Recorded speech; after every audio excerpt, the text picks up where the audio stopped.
Olá, pessoal. Meu nome é Mariana Pesutti Lopes, eu sou assistente aqui da Unidade de Valvopatias do INCOR. E dando seguimento ao nosso curso de Fundamentos em Doenças Valvares e Insuficiência Mitral, a gente vai falar hoje sobre os tratamentos disponíveis.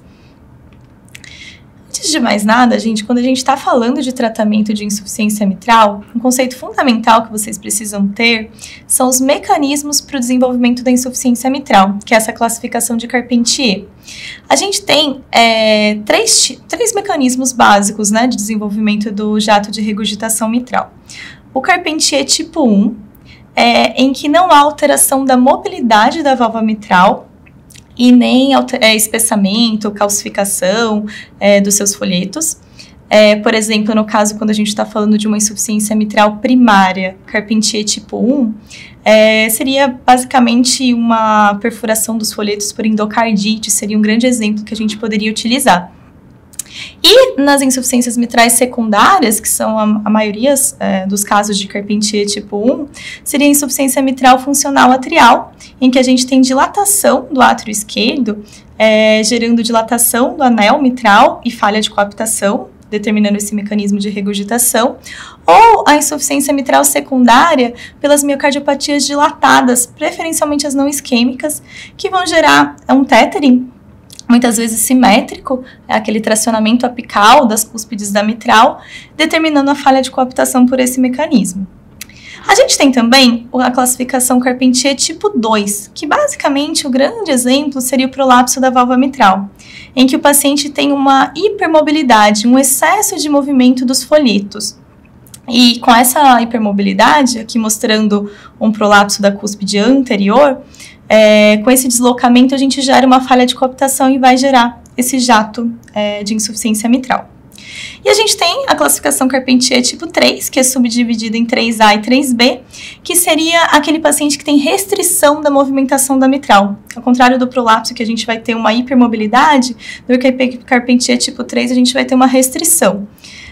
Quando isso ocorre na sístole e na diástole, geralmente a gente vai estar falando de insuficiências mitrais primárias, seria grandes exemplos a insuficiência mitral reumática, calcífica, degenerativa, e alguns outros casos mais raros associados a drogas, a degeneração actínica pós-radioterapia.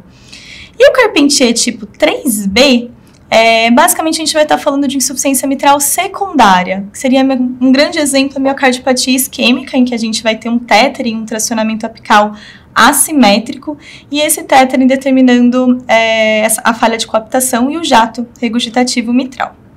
Sabendo isso, gente, a gente vai subdividir a aula em duas partes. O tratamento da insuficiência mitral primária, envolvendo esses três mecanismos, e depois, posteriormente, a gente vai falar do tratamento da insuficiência mitral secundária, que difere totalmente da primária, tá bom? Por isso que é importante a gente entender o mecanismo dessa valvopatia. Gente, falando de tratamento clínico, o que a gente vai ter para insuficiência mitral do ponto de vista de medicação? A gente não indica nenhuma medicação específica para tratar a insuficiência mitral. Nenhum medicamento demonstrou benefício em reduzir a evolução da insuficiência mitral a longo prazo, reduzir progressão ou mortalidade. A gente vai tratar apenas sintomas. Se o paciente tiver sintomas, o que a gente vai indicar? Restrição à hidrossalina. Então, tentar reduzir a volemia desses pacientes vai ajudar muito no controle dos sintomas, reduzir a pré-carga. E para isso, a gente pode utilizar diuréticos também. E no caso atuando na pós-carga, a gente vai indicar vasodilatadores. Por exemplo, os inibidores da enzima conversora de angiotensina, os bloqueadores do receptor de angiotensina e Ecobra. A gente pode usar hidralazina e monocordil para os pacientes com insuficiência renal, visando reduzir pós-carga e, consequentemente, reduzir o volume regurgitante. Então, basicamente, para manejar clinicamente, até a gente conseguir abordar, operar esse paciente, a gente vai usar diuréticos e vasodilatadores e recomendar restrição hidrossalina. Aqui um resuminho da nossa diretriz brasileira de valvopatias de 2020, mostrando como que a gente vai fazer a abordagem do nosso paciente com insuficiência mitral, né? Todo o fluxograma do tratamento. Basicamente, o primeiro passo é avaliar se o nosso paciente tem uma insuficiência mitral realmente importante. A partir do momento que a gente determinou que essa valvopatia é importante, a gente vai avaliar a etiologia, e saber a etiologia, como eu comentei para vocês, vai mudar muito o tipo de tratamento que a gente vai indicar, seja reumática, seja prolapso, ou eventualmente até uma secundária. Depois disso, a gente vai para o passo 3, avaliar a presença de sintomas, que basicamente vai ser dispneia. Se a gente tiver sintomas, já estaria indicado a intervenção cirúrgica.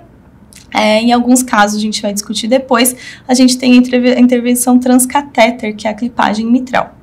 Se o nosso paciente não tiver sintomas, a gente vai procurar complicadores. A gente vai procurar a presença de disfunção ventricular, que no caso da insuficiência mitral é uma fração de ejeção menor do que 60%.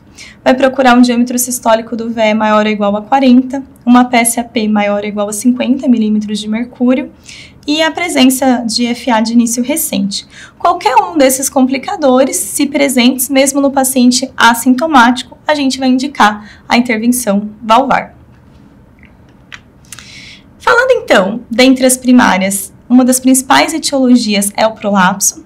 No caso do prolapso, quando a gente está pensando em intervir, ou seja, a gente tem um paciente com sintomas ou com complicadores, sempre a gente vai dar preferência para plástica, preferencialmente com o uso do anel para estruturar essa plástica.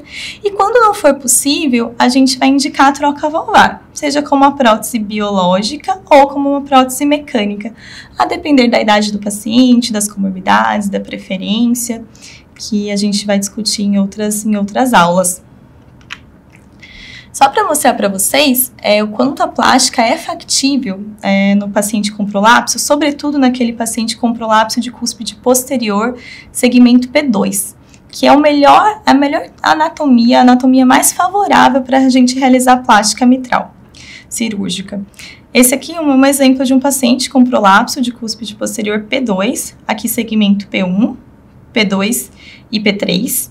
E o que foi feito foi uma ressecção quadrangular. O cirurgião ressecou o segmento P2, uniu P1 com P3, e aí a gente tem esse resultado super favorável anatomicamente e preferencialmente, se possível, com o implante do anel, que vai permitir no futuro até eventualmente a gente pensar no valving ring, né, se necessário. Então, gente, plástica, quando a gente está falando de uma insuficiência mitral primária por prolapso, é indicação classe 1. A gente não tem dúvida, tanto pela diretriz brasileira, quanto europeia, quanto americana, que a gente vai indicar. Então, se o nosso paciente tem insuficiência mitral primária, a etiologia é prolapso e ele tem uma anatomia favorável, é um prolapso de cúspide posterior P2, a primeira tentativa vai ser realizar uma plástica, tá bom? E é uma indicação classe 1, com um ótimo grau de recomendação. É tão bem indicado a gente realizar plástica nos pacientes com insuficiência mitral por prolapso de cúspide posterior P2, que a gente pode, nesses casos específicos, até considerar o que a gente chama de early surgery, que seria uma cirurgia um pouquinho mais precoce, antes do desenvolvimento de sintomas, para os pacientes que ainda são assintomáticos, e antes de desenvolvimento de complicadores. Então, é uma exceção dentro de todas as outras doenças valvares que a gente pode considerar operar esse paciente um pouco mais precoce. Quais seriam os casos que a gente pensaria em fazer uma early surgery? Para aquele paciente que é baixo risco cirúrgico, que não tem uma alta mortalidade cirúrgica, ele tem uma insuficiência mitral com anatomia favorável, então é prolapso de cúspide posterior P2, e ele vai operar em um centro com experiência, com um cirurgião com uma taxa de sucesso com plástica mitral acima de 95%. Nesses casos, a gente pode indicar abordar a insuficiência mitral importante, assintomática e sem complicadores, tá bom? É uma recomendação um pouquinho menor, uma recomendação 2A, né, pela ESC, pela American Heart e pela SBC, mas a gente tem recomendado muitas vezes em alguns casos específicos. Gente, em relação à insuficiência mitral primária, a etiologia reumática é um mundo totalmente à parte, tá bom? Para esses pacientes, a plástica não está indicada, geralmente os resultados não são favoráveis, e nesses casos a gente vai recomendar a cirurgia de troca valvar, o implante de uma prótese biológica ou mecânica. É uma indicação classe 1 para os pacientes sintomáticos, a cirurgia de troca valvar, tá bom? Nesses casos, a gente não vai abordar precocemente, não tem nenhuma indicação de early surgery, porque a gente não é factível de se fazer uma plástica e a gente nunca vai indicar o implante de uma prótese biológica mais precoce, né? A gente tem outra etiologia relativamente frequente de insuficiência mitral, que é a insuficiência mitral degenerativa calcífica, por mitral annular calcification. Nesses casos, a gente tenta abordar quando os pacientes são muito refratários ao tratamento clínico ou quando vão operar por outros motivos, fazer uma cirurgia de revascularização miocárdica ou uma outra troca valvar, porque esses pacientes são de alto risco cirúrgico. Muitas vezes eles têm risco de evoluir para disjunção atrioventricular. E o tratamento percutâneo, o Valvin-Mac, nesses casos, ainda é um tratamento em estudo, que ainda tem uma curva de aprendizagem, e muitas vezes a gente tem algumas eventuais complicações. A gente tem que se preocupar muito e avaliar muito bem o paciente do ponto de vista de uma tomografia, com um software específico para avaliar a nova via de saída do ventrículo esquerdo, pois muitas vezes esse procedimento tem risco de obstrução da via de saída na mesa e algumas taxas relativamente altas de complicação. Então, a gente não faz de rotina nem a cirurgia de troca valvar, nem o Valvin-Mac para os pacientes com insuficiência mitral degenerativa. A gente vai deixar para os pacientes com muitos sintomas refratários, classe funcional 3, em casos bem específicos. E, por fim, a clipagem mitral. No contexto de insuficiência mitral primária, a gente vai reservar basicamente para os pacientes com prolapso, tá bom? As outras etiologias a gente não vai indicar o MitraClip. O que é o MitraClip, né? É a clipagem borda a borda da insuficiência mitral, determinando 2 jatos regurgitantes, reduzindo, assim, o volume regurgitante. A gente pode implantar mais de um clipe, se necessário, e a gente consegue uma melhora sintomática, uma melhora de classe funcional, de qualidade de vida, tá bom? A gente vai indicar para os pacientes de alto risco e com sintomas refratários depois de uma discussão em um heart team. A gente tem evidências sobre o MitraClip nesses pacientes já há algum tempo, né? Desde 2011, no estudo Everest 2, em que foi avaliado o MitraClip versus a cirurgia convencional. Nesse estudo, a gente viu que, do ponto de vista do desfecho composto primário, morte, cirurgia por disfunção valvar e insuficiência mitral importante, a cirurgia foi melhor, porém, a clipagem mitral permitiu uma melhora de qualidade de vida, um remodelamento ventricular reverso, melhora de fração de ejeção e de status funcional, tá bom? E no segmento de 5 anos do Everest 2, publicado em 2015, a gente conseguiu ver que a mortalidade em ambos os grupos foi muito semelhante no segmento de 5 anos, e que as taxas de complicação, de necessidade de novo procedimento, de cirurgia, foi mais ou menos no primeiro ano. Depois disso, tanto a cirurgia quanto a clipagem mitral se igualaram. Então, para os pacientes de alto risco cirúrgico, é factível a gente pensar na clipagem mitral para melhora sintomática, e cada vez mais os estudos têm sugerido possibilidade de reduzir no desfecho composto também mortalidade. Por fim, falando de insuficiência mitral secundária, a gente vai falar aqui basicamente do Carpentier tipo 1 e o tipo 2B. Qual vai ser o tratamento, basicamente? Vai ser o tratamento da doença de base. A gente otimizar a terapia para insuficiência cardíaca. Para os pacientes com insuficiência mitral funcional atrial, é importantíssimo a gente controlar a frequência cardíaca, restabelecer o ritmo sinusal, avaliar eventualmente a ablação ou cardioversão elétrica sincronizada. E para os pacientes com insuficiência mitral isquêmica, com a miocardiopatia isquêmica associada, por exemplo, vale a pena a gente avaliar revascularização miocárdica, tá bom? Então, a gente vai atuar na causa base. Mostrando aqui para vocês a nossa diretriz brasileira de 2020, para o paciente com insuficiência mitral secundária, vai estar indicada a troca ou plástica valvar mitral para os pacientes que são sintomáticos, só que dessa vez classe funcional 3 ou mais, então aqueles pacientes bem sintomáticos, com um nível de recomendação menor, né, 2B, ou para os pacientes que vão ser submetidos a uma cirurgia de revascularização associada, uma recomendação 2A. Para os pacientes de risco cirúrgico alto, com contraindicação à cirurgia, a gente pode avaliar para aqueles refratários ao tratamento clínico, classe funcional 3 ou 4, seja uma mioclose isquêmica ou uma miocardiopatia dilatada, a gente pode avaliar também a clipagem percutânea. Da onde vêm as nossas evidências para pensar em fazer o MitraClip para os pacientes com insuficiência mitral secundária? A gente tem 2 grandes estudos muito discutidos ao longo dos anos. Ambos foram publicados em 2018, mas com resultados um pouco divergentes, que é o MitraFR e o COAPT. O MitraFR comparando o tratamento clínico versus a clipagem mitral mais tratamento clínico, não houve diferença estatisticamente significativa, e o COAPT houve benefício do MitraClip em relação ao desfecho composto de mortalidade e hospitalização em relação ao tratamento clínico isolado. E o que justifica 2 grandes estudos publicados em épocas semelhantes com resultados tão divergentes, A gente acredita que existam algumas diferenças entre esses 2 estudos que permitem a gente interpretá-los melhor. O MitraFR, que teve um resultado negativo, foi um estudo com uma taxa de complicação do procedimento maior, em torno de 14,6%, ao passo que o COAPT teve quase metade da taxa de complicações após a intervenção.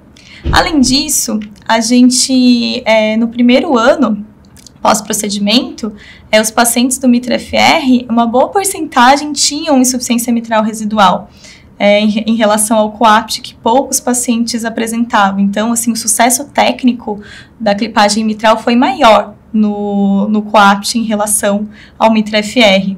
E isso tudo pode ter tido grande relação com esse desfecho primário em mais ou menos um ano, Tanto de mortalidade quanto rehospitalização por insuficiência cardíaca, Que foi muito maior no grupo do MitraFR em relação ao COAPT.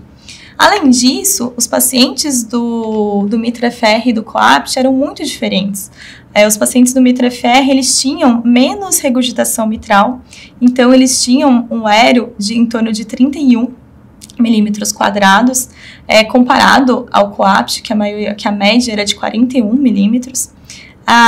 O diâmetro do ventrículo esquerdo nos pacientes do MitraFR era muito maior comparado ao diâmetro do COAPT. Então, se a gente for analisar, os pacientes do COAPT, eles eram pacientes que tinham menor dilatação ventricular e muita insuficiência mitral, comparados aos pacientes do MitraFR que tinham menos insuficiência mitral, menos regurgitação e ventrículos bastante dilatados, em uma fase da insuficiência cardíaca bem mais avançada. Então, assim, hoje em dia, qual que é o que a gente pode tirar desses estudos, O que a gente pode aprender com eles, apesar de resultados divergentes? Qual o grande benefício da abordagem da insuficiência mitral secundária com o MitraClip para o paciente com insuficiência cardíaca, Seria para aqueles pacientes com uma insuficiência mitral que a gente chama de desproporcionada, o paciente do estudo COAPT, que era aquele paciente que tinha um aéreo de 0,4 pelo menos, então tinha bastante regurgitação mitral, porém o ventrículo ainda não estava tão dilatado. Então, ele tinha diâmetros ventriculares menores, não estava numa fase tão avançada da insuficiência cardíaca. Para esses pacientes, a gente vê grande benefício em pensar em indicar a clipagem mitral para melhora de sintomas, reduzir taxa de internação por insuficiência cardíaca e, eventualmente, até no desfecho composto, redução de mortalidade. Por fim, gente, esse é um estudo que foi publicado agora super recente no Congresso Europeu de 2024, que é o ReShape. Foi um estudo com 505 pacientes, todos com insuficiência cardíaca, a fração de ejeção em torno de 20% a 50%. Eles estavam todos com terapia medicamentosa otimizada e foi comparado clipagem mitral versus o tratamento medicamentoso. E o que foi visto é que a clipagem mitral teve benefício, sim, em relação ao desfecho composto. Então, os pacientes do grupo intervencionista tiveram menor mortalidade, melhora de qualidade de vida e menos hospitalização por insuficiência cardíaca. Então, é um procedimento que a gente pode indicar para o nosso paciente com insuficiência cardíaca, fração de ejeção reduzida e muito sintomático, tá bom? Muito obrigada!